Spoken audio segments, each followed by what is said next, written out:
कल से पाकिस्तान क्रिकेट में जो कुछ हो रहा है उसके बाद पीसीबी का मतलब पाकिस्तान क्रिकेट बोर्ड नहीं, पसूड़ी क्रिकेट बोर्ड होना चाहिए। भाई कल से पूरी कौम को पसूड़ी डाली हुई है। बाबर आजम को हटा दिया, कोचिंग स्टाफ को उड़ा दिया, नया चीफ सेलेक्टर लगा दिया, नया डायरेक्टर क्रिकेट आ गया। सब इतना झटपट कर दिया कि हम भी सर पकड़ कर बैठ गए कि भाई ये कौन से शब्द देख खुल गई है। उधर एक लम्हे बाबर आजम कप्तानी से इस्तीफा देते हैं और उधर अगले ही लम्हे नया कप्तान अनाउंस कर दिया जाता है। भाई ऐसी भी क्या पसूड़ी थी, थोड़ा सब्र ही कर लेते, अगले दिन अनाउंस कर देते, कह देते कि हम मुख्तलिफ ऑप्शन पर गौर कर रहे हैं। लेकिन नहीं, पसूड़ी क्रिकेट बोर्ड तो इतना बेसब्रा था बाबर के इस्तीफे के लिए कि बाबर आजम वापसी के जहाज में बाद में बैठे पहले कप्तानी छोड़ने का ऐलान करे। मतलब हद होती है। अब तो वाजे हो गया कि बाबर के इस्तीफे से लेकर नए कप्तान शान मसूद और शाहीन शाह आफरीदी की तैनाती तक सब कुछ पहले से तय था। कौम को बिला वजह पसूड़ी डाली गई। चलिए अब आपको बताते हैं कि बाबर आजम के इस्तीफे के पीछे असल कहानी क्या है और आपको नए कप्तान शान मसूद के कुछ स्टैट्स भी बताते हैं। व्यूअर्स, बाबर आजम को कप्तानी से हटाए जाने में उनकी परफॉर्मेंस का कोई चक्कर नहीं। बस पाकिस्तान में एक रीत है कि वर्ल्ड कप शुरू होते ही कप्तान के खिलाफ महाज खोल दिया जाए। 1992 से अब तक 9 वर्ल्ड कप हुए और हर वर्ल्ड कप के बाद या तो कप्तान को निकाला गया या उसे इस्तीफा देने पर मजबूर किया गया। इमरान खान से लेकर बाबर आजम तक यही कहानी है। हालांकि बतौर कप्तान बाबर आजम के स्टैट्स अच्छे हैं। तीनों फॉर्मेट्स के कुल 134 मैचेस में बाबर आजम ने टीम को लीड किया, जिसमें 78 जीते और 44 हारे।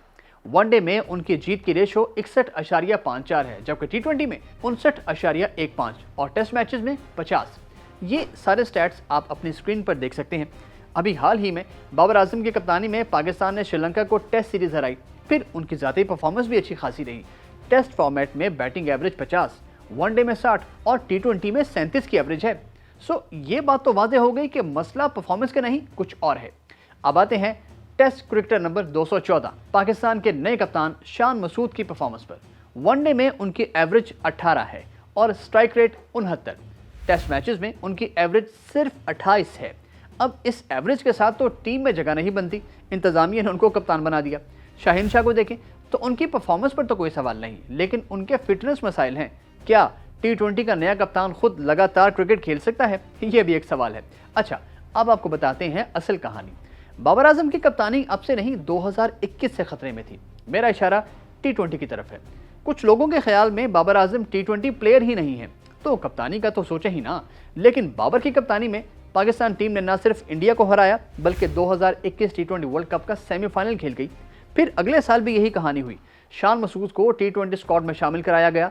उनको किसी भी तरह मिडिल ऑर्डर में जगह दिलवाई गई, हालांकि वो ओपनर हैं।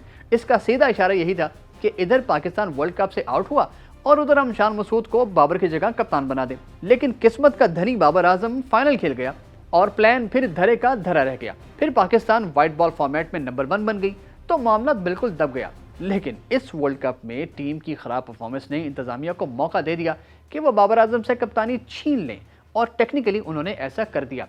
अब चूंकि ये मैनेजमेंट कमेटी कोई बड़ा फैसला लेने का मैंडेट ही नहीं रखती, इसलिए बाबर पर रज के दबाव डाला गया। मीडिया पर तबसरे हुए, एक तरह से पूरी कैंपेन चलाई गई। हालांकि टीम 5वें नंबर पर आई है। आप इंग्लैंड को देखें ना, कितनी बुरी परफॉर्मेंस रही उनकी, लेकिन उन्होंने जॉस बटलर को नहीं हटाया। दरअसल यहाँ कहानी कुछ और है। आपको याद है बाबर आजम और रिजवान ने सरोगेट बैटिंग कंपनीज का बाइकआउट किया था। अभी हाल ही में बाबर ने उनका करोड़ों रुपए का कॉन्ट्रैक्ट भी ठुकराया। फिर सेंट्रल कॉन्ट्रैक्ट पर बाबर समेत दीगर खिलाड़ियों की बोर्ड के साथ टसल चल रही थी। प्लेयर्स की तनख्वाहें रुकी हुई थी।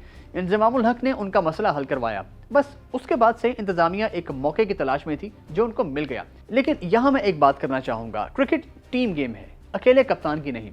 अब आपकी इस बारे में क्या राय है, हमें कमेंट्स में बताइएगा और वीडियो को लाइक और शेयर जरूर कीजिएगा।